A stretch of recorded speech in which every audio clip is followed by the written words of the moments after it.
Alors, bonjour à tous. On est aujourd'hui avec Frédéric Moret, le directeur industriel de chez Forestia. Merci beaucoup, Frédéric, d'être avec nous aujourd'hui. Alors, Forestia, tout le monde connaît, alors déjà parce que c'est français, que c'est un leader mondial de l'automobile. Et je regardais un petit peu, je connais bien Forestia, mais je regardais un peu quelques chiffres. Et il y en a notamment un qui m'a marqué. Un tiers des véhicules qui circulent dans le monde ont un système Forestia embarqué. Donc, c'est quand même un des fers de lance de l'industrie française. Et vous êtes aussi un acteur très impliqué dans la réduction de l'empreinte écologique de la mobilité. Donc, merci beaucoup d'être là avec nous. Et est-ce que pour commencer, tu pourrais nous présenter ton parcours? Oui, bien sûr. Bonjour à tous. Donc, très heureux d'être là avec vous pour parler industrie. Et désolé de te décevoir, Charles, mais en fait, je ne vais pas parler Forestia, je vais parler Forvia. Donc, vous êtes trompé. Finalement, c'est Forvia. Puisque depuis le mois de février, le groupe Forestia a intégré un groupe allemand qui est le groupe HELLA, HE2LA, qu'un certain nombre d'entre vous connaissent, qui est un des grands équipementiers allemands, pour créer ce nouveau groupe qui s'appelle Forvia. Pour créer ce nouveau groupe qui s'appelle Forvia, qui représente une augmentation de taille par rapport à Forestia de l'ordre de 50%, donc une augmentation de taille très importante, qui équipera qui équipe 1 sur 2 véhicules dans le monde, donc on passe de 1 sur 3 à 1 sur 2, qui va représenter 150 000 employés, donc un chiffre d'affaires visé pour 2025 de 33 milliards d'euros, et ceci dans une couverture mondiale, plus de 150 nationalités, 35 000 ingénieurs, 300 sites industriels à travers le monde. Voilà. Donc, c'est une évolution majeure. Ça n'est pas si fréquent qu'un grand industriel français prenne le contrôle d'un grand industriel allemand. Donc, c'est le cas, et encore moins dans le domaine automobile. Ça montre la vitalité du groupe Forestia et de ses métiers. Par cette évolution, Forestia, qui était présent jusqu'à présent sur 4 métiers principaux, la fabrication de sièges automobiles, la fabrication des intérieurs automobiles, tout ça relatif à l'intérieur, la fabrication des systèmes Clean Mobility, échappement, et les activités zéro émission. Va adjoindre des activités sur l'éclairage, donc toute une business unit sur l'éclairage, puisque HELLA a une activité très forte mondiale et leader mondial sur un certain nombre de segments là-dessus, et des activités électroniques, puisque HELLA, là aussi, est un fournisseur d'activités électroniques qui vont être combinées avec les activités électroniques de Forestia, qui avait intégré Clarion au Japon il y a quelques années, pour avoir un business électronique qui va représenter pratiquement 3 milliards d'euros de chiffre d'affaires, et des activités également sur la sustainability, des activités sur le life cycle des différents produits. Voilà, donc un changement majeur dans le paysage industriel européen, et une évolution très forte sur Forestia. Donc, je suis chez Forestia depuis maintenant 11 ans, dans différents business, le business de l'intérieur et maintenant le business zéro émission, qui est un business en très forte croissance chez Forestia. Avant, j'ai passé 11 ans chez Valeo, donc là aussi sur des fonctions de direction industrielle, en particulier dans le business éclairage, justement, éclairage signalisation. Et auparavant, donc j'étais dans l'énergie, donc en particulier au CEA, donc sur des activités donc de développement de technologies pour l'énergie. Voilà. D'accord. Ouais, écoute, merci beaucoup et c'est vraiment pour le coup vraiment passionnant et très intéressant de voir que comme ça un industriel français arrive à prendre le contrôle. Et j'imagine que vous allez en plus avoir beaucoup plus d'exposition à toutes les marques allemandes qui étaient historiquement un peu peut-être défendues par les industriels allemands. Donc, vous avez un réseau de distribution plus large maintenant de vos systèmes. Absolument. Donc, ELA est une entreprise haut de gamme, donc, qui fait typiquement les systèmes d'éclairage haut de gamme, des systèmes électroniques haut de gamme, donc travaillant avec les marques allemandes premium. Et c'est une opportunité pour Faurecia d'évoluer encore plus vers le haut de gamme. Faurecia est extrêmement présent dans le premium avec BMW. On sait par exemple, donc on continue à faire donc l'intérieur complet de la classe S de Mercedes. Pour donner des exemples, donc il y a tout un ensemble en cuir de très haute qualité. Donc, mais Faurecia est également présent et Forvia maintenant est également présent beaucoup sur ce qu'on appelle dans l'automobile les new entrants, c'est-à-dire les nouveaux, tous les nouveaux constructeurs qui sont donc qui viennent sur le marché, en particulier avec la mobilité électrique et en premier lieu Tesla. Donc Faurecia et Forvia sont très présents chez Tesla. D'accord. Mais aussi Lucide, mais aussi donc Nikola, mais aussi un certain nombre d'autres marques. D'accord. Ok. Super. Alors, merci beaucoup pour le paysage. Et puis, alors déjà, chez Ondusri, on est passionné de transformation digitale. Donc, on aimerait savoir chez Forvia où vous en êtes et comment c'est utilisé pour innover. Alors, donc le premier point, donc Faurecia. Je vais parler là de Faurecia parce que l'histoire d'ELA est un petit peu différente, mais d'une certaine façon, ça va éclairer. Donc, les activités traditionnelles de Faurecia sont entrées dans ce qu'on appelle l'industrie 4.0. Donc, il y a à peu près donc 8 ans. Donc, quand est arrivée la vague de la numérisation, digitalisation, etc., robotisation de ce type d'industrie. Donc, des activités y étaient rentrées depuis beaucoup plus longtemps. Tout ce qui est activité électronique utilise massivement ces solutions depuis beaucoup plus longtemps. Mais les activités, on va dire, core business de Faurecia, donc ils sont rentrés donc vers 2014 à peu près. Donc l'approche de Faurecia était une approche extrêmement structurée et je pense une approche extrêmement réussie, puisque au départ, il faut quand même avoir en tête qu'on parle d'informatique, de systèmes informatiques qui doivent pouvoir être déployés massivement dans les 200 usines donc de Faurecia. Et donc, ça implique de l'infrastructure, ça implique d'avoir des infrastructures qui soient déployables à cette échelle, qui soient robustes et déployables à cette échelle.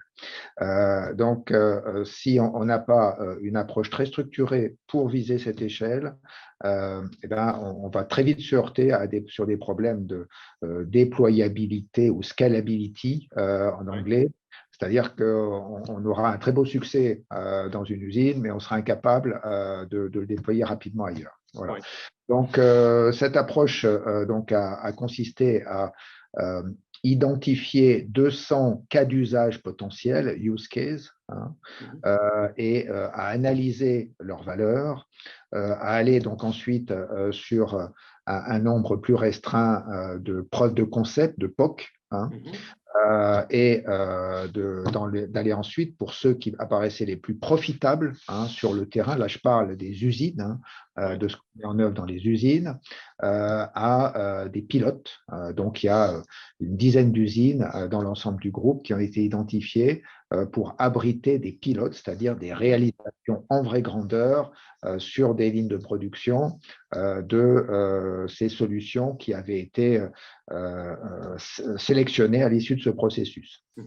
Et donc, en 2017, donc sur la base de ces pilotes, on avait des solutions qui étaient démontrées, qui avaient une valeur ajoutée donc réelle et qui étaient déployables dans l'ensemble du groupe. Et donc, à partir de 2017, on a commencé ces déploiements. Alors, ça ne veut pas dire que toutes les solutions étaient disponibles en 2017. Il y en a d'autres qui ont poursuivi leur développement et donc qui se déploient donc maintenant. Mais donc, à partir de 2017, on avait déjà une suite de solutions qui pouvaient donc être déployées et dont le déploiement a commencé. Donc, cette suite a été consolidée dans un ensemble qu'on appelle modèle plante, vraiment pour faire comprendre que ce qui compte, ce ne sont pas un certain nombre de solutions individuelles, mais c'est tout le système de production. Donc, Faurecia, qui chez Faurecia s'appelle le FES, le Faurecia Excellent System, qui chez Valeo s'appelle le SPV, système de production Valeo, qui chez Toyota s'appelle le TPS. Donc, il est important de comprendre que ça doit être l'ensemble du système qui doit être mis en œuvre d'une façon cohérente, incluant la production au niveau du GAP, du groupe autonome de production, au niveau de l'UAP, au niveau de la logistique, et donc avec une série d'outils répondant aux différents besoins. Voilà. Donc, aujourd'hui, on a donc cette suite de solutions, donc de logiciels et de solutions robotiques qui sont intégrées dans ce modèle plante et donc déployés donc d'une façon systématique.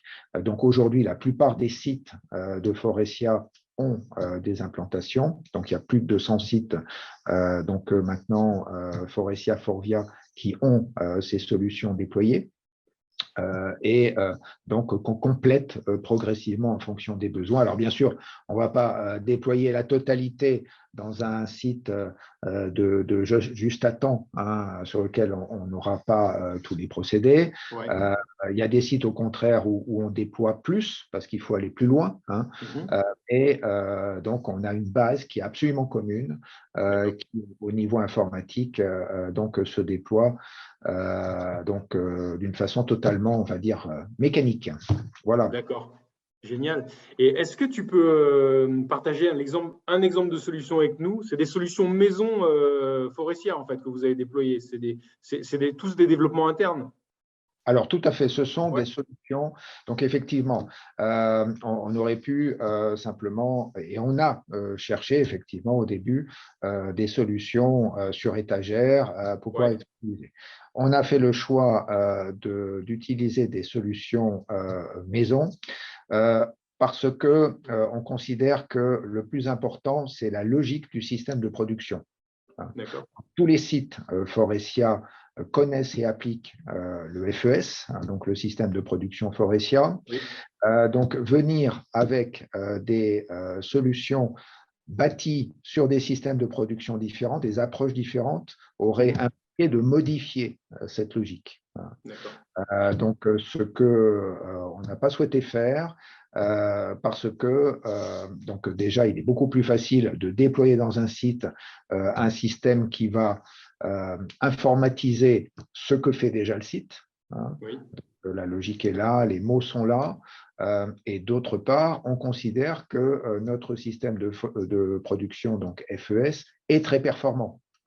Et on n'a pas trouvé sur étagère des solutions qui étaient donc plus performantes. Voilà.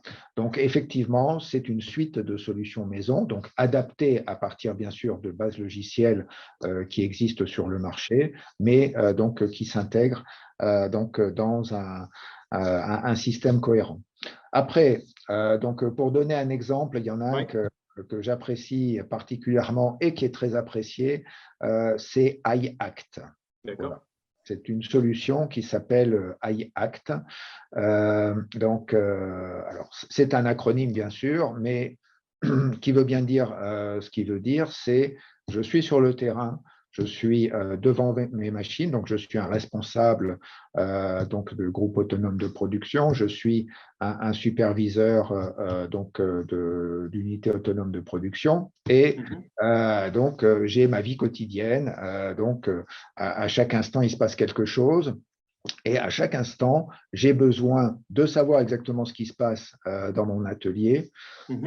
pardon, et d'être alerté sur les évolutions les plus significatives, en particulier, bien sûr, les difficultés qui peuvent intervenir.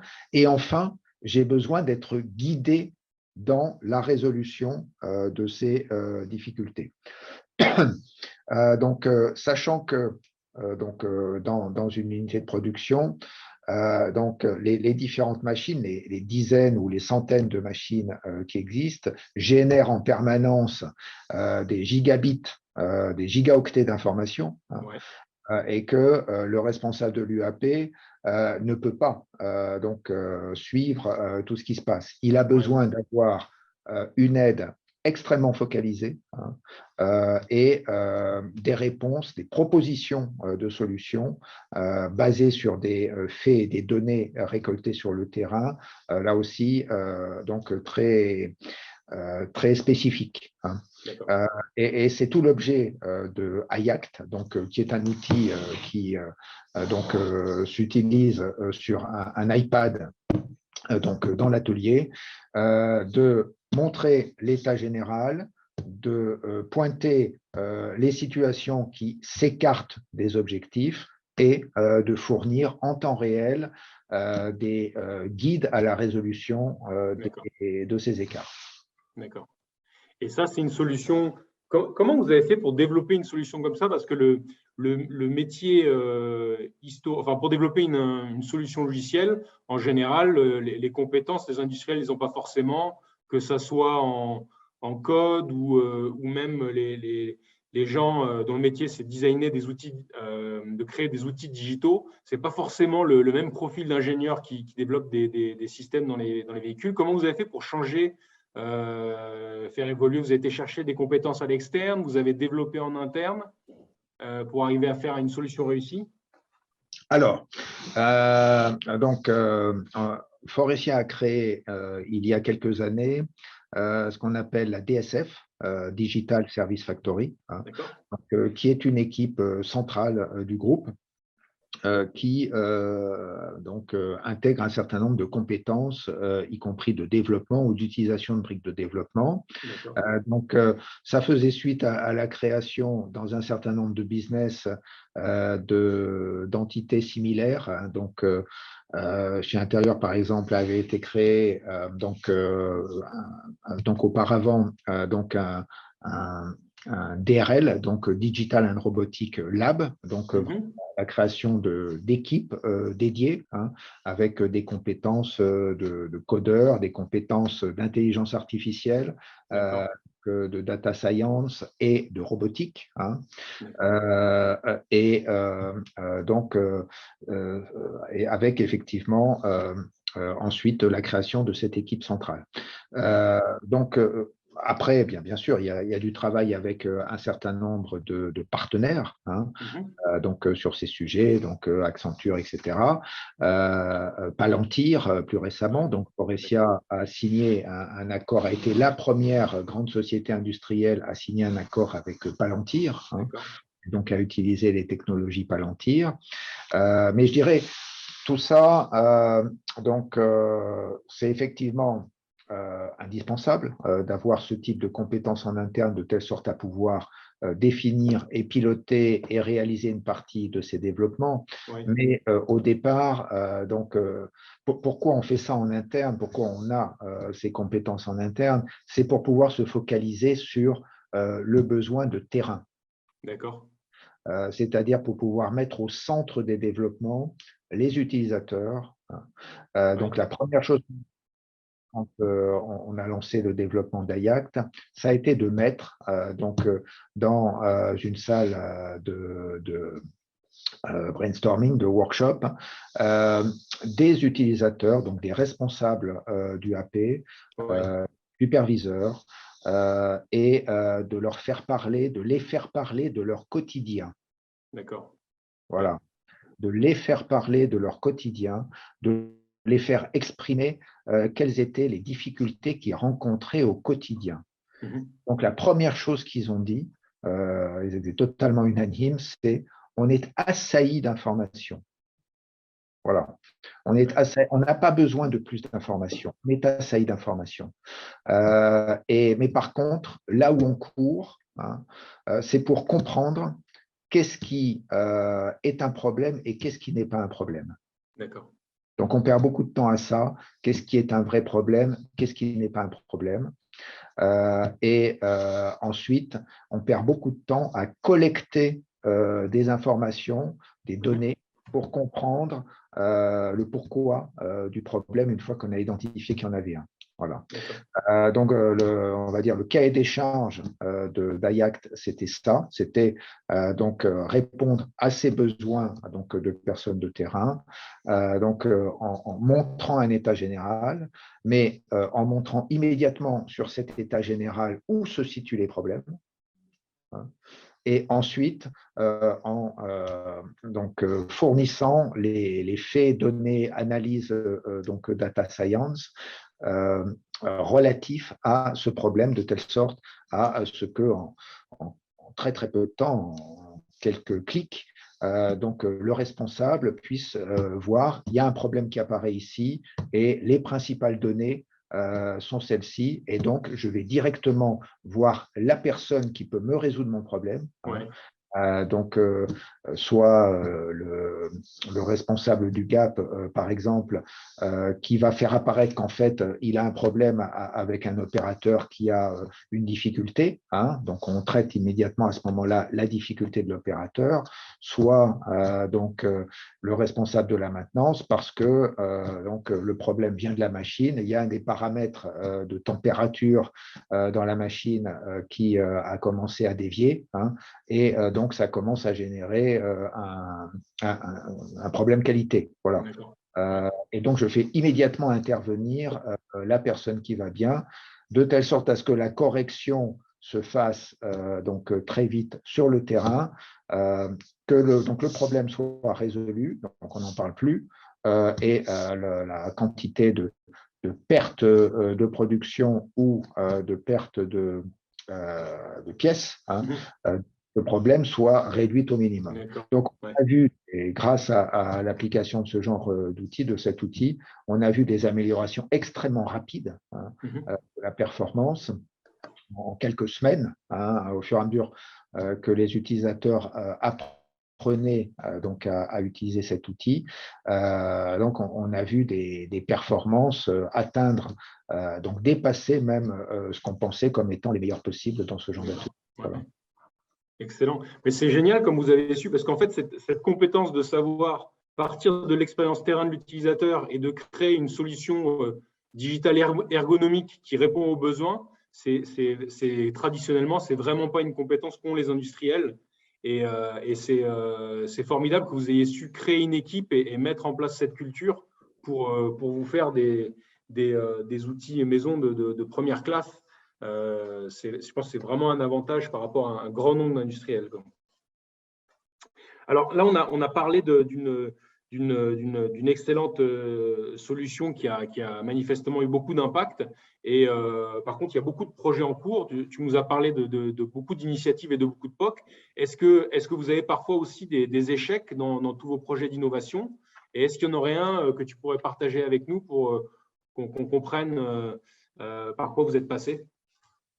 Alors, on a fait comme tout le monde, il y a quelques années, vers 2017-2018. On s'est lancé dans des projets de robotisation, à un niveau très élevé, très intense, très approfondi de robotisation. Vous vous rappelez que c'était l'époque où Elon Musk, qui est un de nos clients,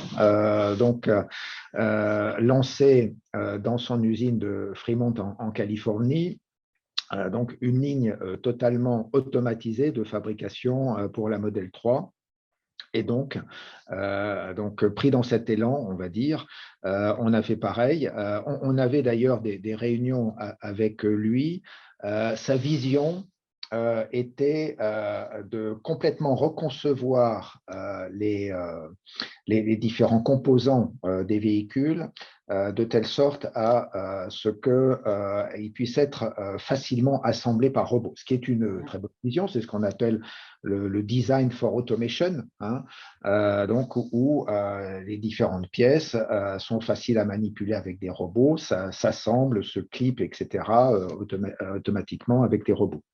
Donc, on a passé pas mal de temps pour travailler sur le design des produits pour ça.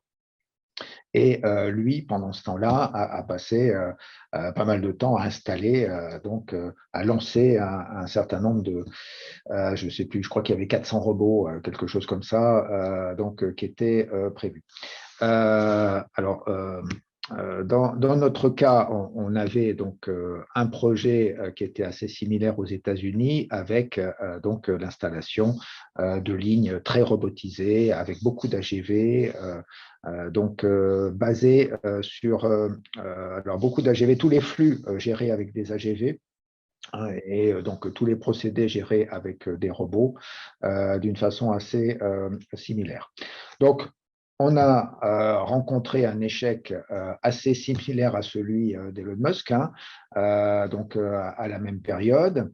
Alors, il y a eu deux facteurs à ça, hein, qui ont été bien analysés. Alors, il y en a eu beaucoup au total, mais il y en a eu deux facteurs essentiellement. Le premier, c'est que pour ce qui est de la gestion des flux, on ne peut pas utiliser, il n'y a pas encore de solution robuste qui existe pour gérer des flux par AGV, des flux complexes par AGV dans une usine de production à cause de la contrainte du temps précis. Je pourrais y revenir après. Et la deuxième, sur la robotique, c'est que la robotisation, ça nécessite de tout faire par robot, ça nécessite d'avoir des précisions sur les pièces, ça nécessite d'avoir des conceptions de pièces qui sont parfaitement bien adaptées à ça, ce qui n'était pas le cas dans cette situation.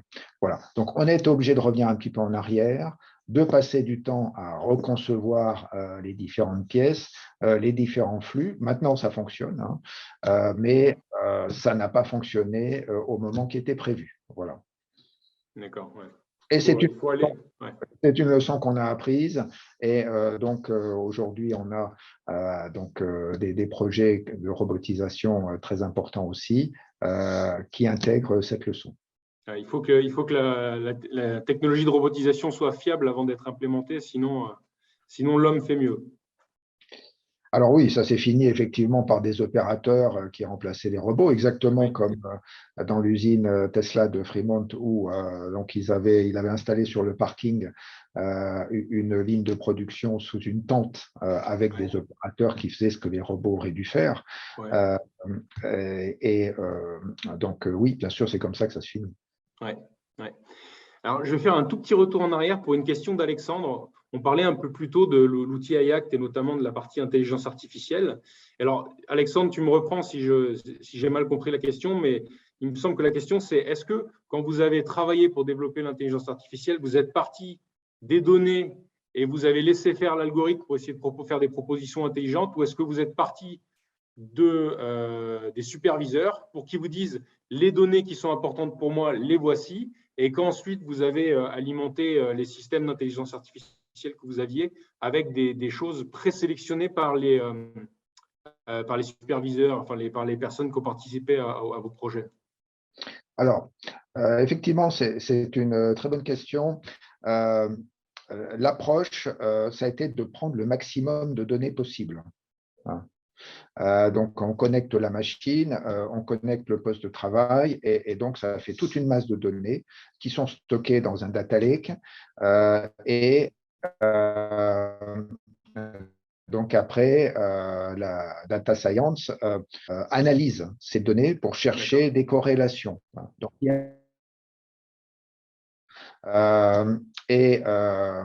donc après, l'intervention humaine, elle est dans le fait de dire là, oui, effectivement, il y a un problème. Donc, cette pièce est bonne, cette pièce n'est pas bonne, il y a un problème. Donc, dis-moi, relatif à tel type d'événement, donc dans telle période de temps, quelles sont les données qui ont pu dévier par rapport aux zones de fonctionnement normales. D'accord. Donc, et c'est justement toute la puissance de ce genre d'outils. Ouais. C'est qu'on n'a pas besoin, donc, dans une usine, dans un atelier, le nombre de difficultés qui peuvent apparaître est considérable, Oui. le nombre de causes possibles est considérable, et donc on ne peut pas en faire en amont l'analyse systématique. Oui.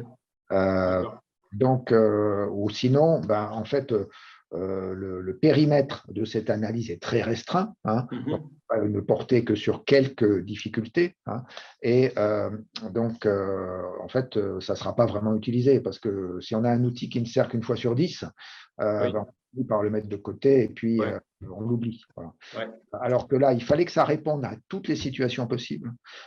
Donc, il fallait que ça intègre toutes les données possibles, mais sans préparation préalable. D'accord. Alors, c'est vraiment intéressant. En fait, il y a très peu d'industriels qui sont allés vers ce que tu décris là, un data lake. Et moi, j'ai une question par rapport à ça, parce que tous les gens à qui on a parlé, qui ont réussi à faire le saut, le challenge, c'est déjà de constituer le data lake, de le faire interagir avec les systèmes. Et puis, il y a un moment de bascule où on décide que, en fait, traditionnellement, les industriels, la donnée maître, c'est la donnée de l'ERP, et tout est rigidifié par l'ERP.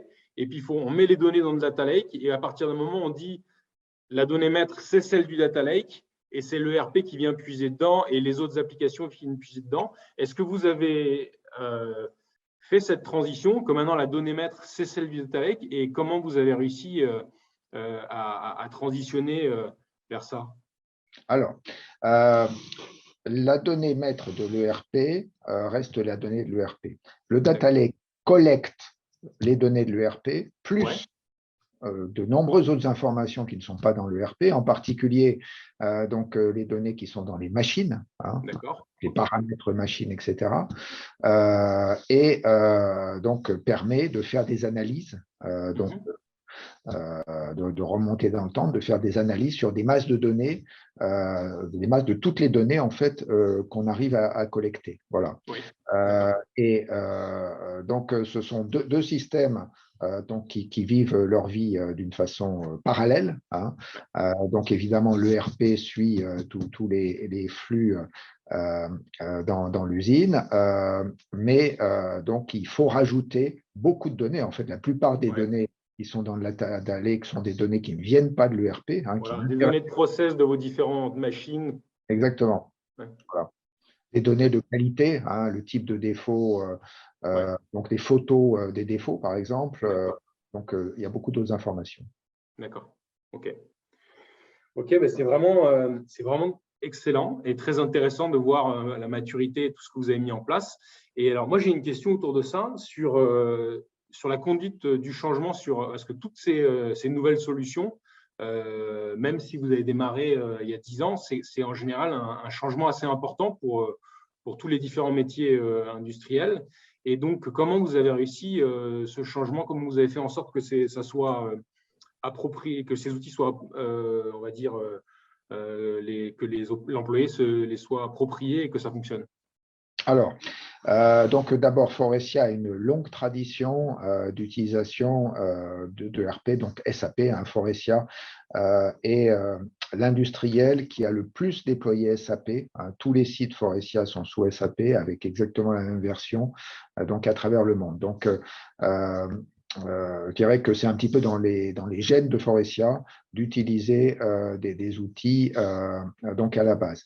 Par contre, effectivement, là, on parle des outils sur le terrain là, la réponse, elle est dans ce que j'expliquais avant, c'est-à-dire le fait de développer des outils qui soient totalement cohérents avec le système de production papier, donc le FES, que chacun utilise. Hein. Oui. Donc, il n'y a rien de nouveau. Hein.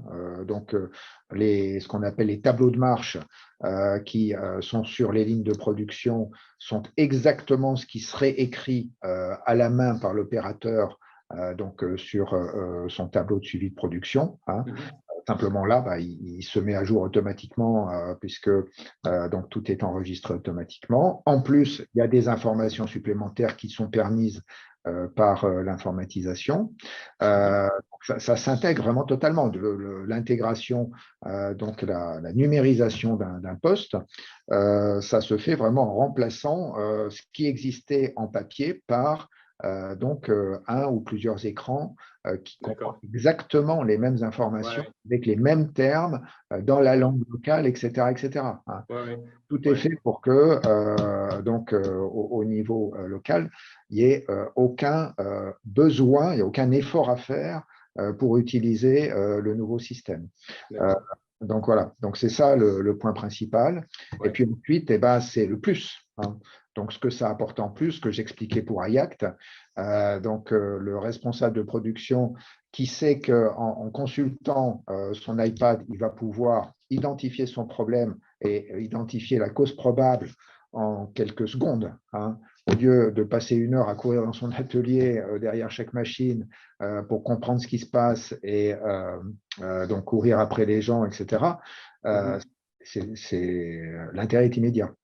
Ouais, vous leur apportez un confort. Et là, je comprends mieux aussi ce que tu me disais plus tôt d'avoir pris une approche de développer des solutions maison, c'est-à-dire vous aviez des pratiques, on va dire, crayon papier de votre système de production qui était éprouvé et vous en avez fait le pendant digitalisé exactement copie conforme, ce qui fait que l'adaptation et le changement est simplifié. Ouais. Absolument. Okay. Ça a été vraiment la clé et ça continue à être la clé. Hein. Tous les développements sont en fait de la numérisation, de l'automatisation de plus en plus poussée des différents chapitres de notre FES. D'accord. Alors, on a une question d'Antoine autour de… Alors, tous ces systèmes, en fait, proposent des choses, font des prédictions basées sur des données. Et donc, il y a un sujet qui est important, c'est la qualité de la donnée et la gouvernance de cette donnée. Est-ce que vous avez mis en place un système pour gérer cette donnée? Notamment, il précise un exemple, Antoine. Est-ce que, par exemple, les opérationnels de terrain peuvent être impliqués dans la surveillance de la qualité d'une donnée? Est-ce que cette information est fiable? Est-ce qu'elle a été correctement remontée dans les systèmes? Comment ça fonctionne chez vous? Alors, c'est une très bonne question également.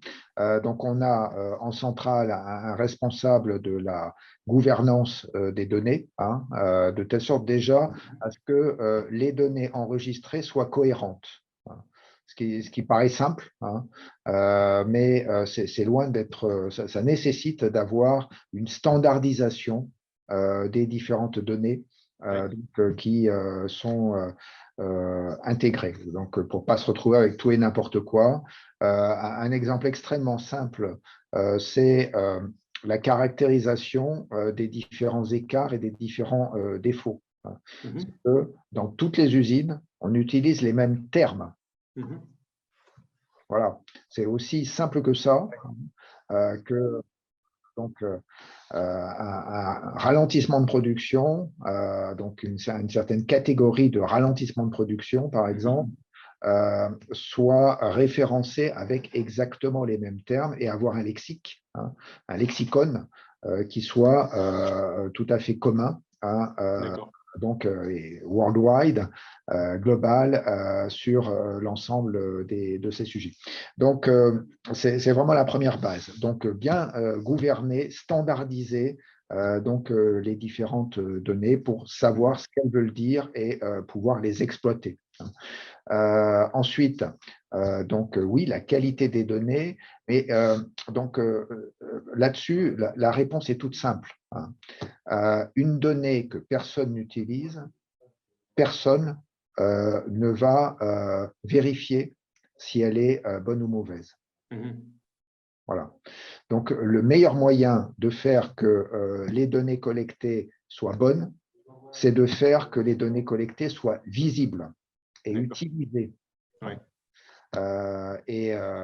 Donc, c'est effectivement pour ça qu'on a développé, alors je parlais d'AIACT et les différentes solutions, DMC, etc., c'est que les données apparaissent donc, sur les écrans, donc en permanence, et les écrans remplacent totalement le papier. Donc, on ne peut pas avoir de système en parallèle. Si les données ne sont pas bonnes, ça va se voir immédiatement. Et donc, les acteurs feront ce qu'il faut pour les corriger. C'est effectivement quelqu'un qui n'a pas compris quelles données rentrer, quels termes utiliser, etc. Il y a un type une nomenclature de problème qui apparaît exotique tout à coup, donc on réagit, soit dans les analyses des problèmes qui apparaissent sur les machines, il y a des données bizarres, donc des problèmes bizarres qui apparaissent, qui sont liés au fait qu'il y a un capteur, par exemple, qui n'est plus connecté ou mal connecté ou donc ne fonctionne pas. Donc à ce moment-là, on intervient en conséquence. Voilà. Donc, la visibilité des données et la solution à la qualité des données. Oui, non, c'est excellent comme conseil. C'est ultra pragmatique et simple à mettre en œuvre. Si vous l'utilisez pas, ça risque pas d'être correct. Ouais, non, ça me fait penser à un truc qu'on apprenait il y a longtemps. Comme moi, quand j'ai démarré, on nous disait quand vous êtes manager, si vous demandez à des gens de remplir des tas de données sur des feuilles et que vous ne les utilisez pas, il ne faut pas espérer qu'elles soient bonnes un jour parce que c'est du travail supplémentaire. Ils vont vite s'en rendre compte. OK. Alors, ma prochaine question, elle est autour. Tu as beaucoup, beaucoup travaillé sur des projets d'innovation. Est-ce que tu aurais une expérience un peu folle à nous partager sur lequel tu as bossé ces dernières années?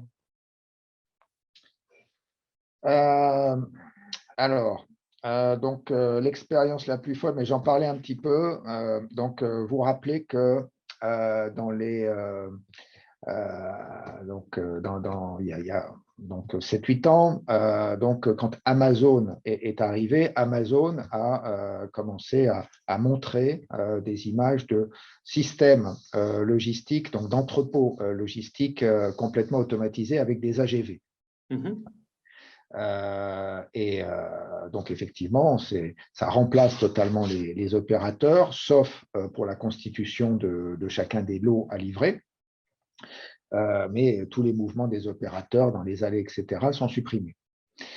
Donc, après tout, une usine, qu'est-ce que c'est? Ce sont des centres de production et puis des flux entre ces centres de production. Donc, pourquoi on ne ferait pas la même chose? Pourquoi donc on n'aurait pas des AGV qui vont chercher les pièces, les amener, etc. On a contacté un certain nombre d'entreprises qui travaillaient pour Amazon en particulier pour qu'ils nous aident sur ces sujets. Amazon ou d'autres centres logistiques. On est allé visiter des centres logistiques à la période de Noël, par exemple, qui est une période qui est très chargée, telle sorte à pouvoir vérifier leurs performances, etc. Et on a trouvé un fournisseur dont je ne citerai pas le nom, qui nous a proposé effectivement d'adapter un système qui fonctionnait très très bien dans un centre logistique, y compris dans ces périodes très chargées, à notre cas de l'industriel, où on a le centre de production qui doit recevoir un certain nombre de pièces, de composants pour pouvoir les assembler et passer au centre suivant. Voilà. Donc ça paraissait tout simple, tout à fait évident. Donc, quand les AGV sont arrivés, alors on a installé les AGV, il y avait, je ne sais plus, une cinquantaine d'AGV, donc Oui. avec Hello Logistique, non, c'était pas rien. Donc, quand on a commencé à essayer de s'en servir, eh ben, en fait, ça ne marchait pas du tout. Et ça marchait vraiment pas du tout. Et le problème, c'est que du coup, derrière, le centre de production ne pouvait pas produire et que ça s'est fini donc avec des opérateurs qui couraient dans les allées pour chercher les pièces. Et pourquoi ça ne marchait pas? C'est que la grande différence entre votre cadeau de Noël que vous commandez chez Amazon et un centre de production, donc un poste de production dans une usine, c'est que si votre cadeau de Noël arrive 1 heure plus tôt ou plus tard, c'est pas grave. Ouais. Ça n'a aucune importance. Alors qu'un centre de production dans une usine, il a besoin de recevoir ses composants exactement à la bonne pratiquement seconde, ou en tout cas minute, puisque notre takt time est typiquement aux alentours de la minute. Et que donc, au niveau de la conception du système et de la performance des différents maillons du système, c'est complètement différent d'être obligé de fonctionner avec une livraison de l'ensemble des composants dans un laps de temps très très court comme ça, et donc de livrer sans contrainte de temps. Voilà. Donc, il n'y a pas de solution aujourd'hui qui fonctionne réellement sur le marché pour ça, en tout cas à grande échelle. C'est quelque chose de tout simple. Sur le papier, ça fonctionnait, mais dans la réalité, ça ne fonctionnait pas parce qu'il y avait trop d'interactions en fait, entre les différents AGV, qui fait que l'algorithme donc se perdait dans des boucles, etc., et n'apportait pas les composants au bon moment. D'accord. Okay. Voilà. Donc, on a passé à Noël, ça s'est passé à un Noël, mais c'était un Noël un petit peu particulier. Donc, chez Forestia, c'est Noël tous les jours. On aurait voulu. Bon, ben, super. Eh ben, alors, j'ai juste une question d'Antoine, je vais revenir en arrière et puis après, on va finir. Il avait une question technique sur le data lake. Parce que vous avez 200 usines dans le monde, est-ce que vous avez un data lake central pour tout le groupe ou vous avez des data lakes un peu localisés sur les différents métiers ou les différentes usines? Non, c'est central. Alors, bien sûr, au niveau de chaque usine, il y a donc une capacité de stockage qui permet de fonctionner même s'il y a une rupture du réseau. Par contre, effectivement, il n'y aura plus accès au data lake central, mais le data lake est central et unique. D'accord. OK.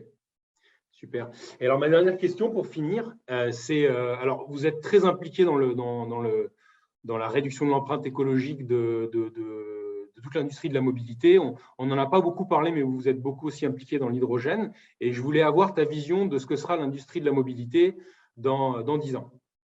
Complètement différente. C'est sans doute la révolution la plus importante de l'industrie. Enfin, c'est certain que c'est la révolution la plus importante que vit l'industrie automobile depuis la production de la Ford T, donc il y a plus de 100 ans. Donc, on va donc vers, vous connaissez les 4 grandes tendances, les mégatrends qui affectent ou qui impactent donc la mobilité. Il s'en rajoute tous les jours, donc avec les événements de ces derniers mois, vous avez vu que se rajoutent les sujets géostratégiques qui n'étaient même pas pris en compte avant. Donc, on va vers des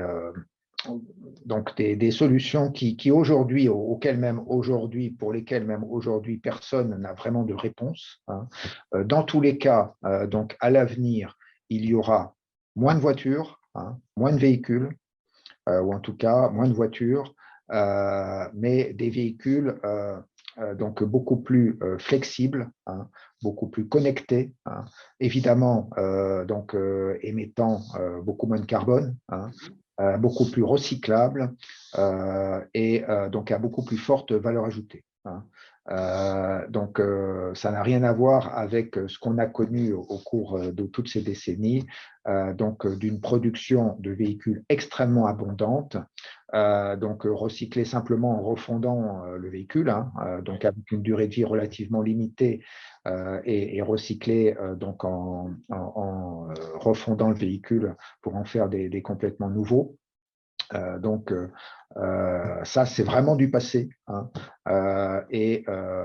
Donc, ce véhicule de l'avenir, personne ne l'a aujourd'hui, hein. Donc, ça reste encore largement à développer.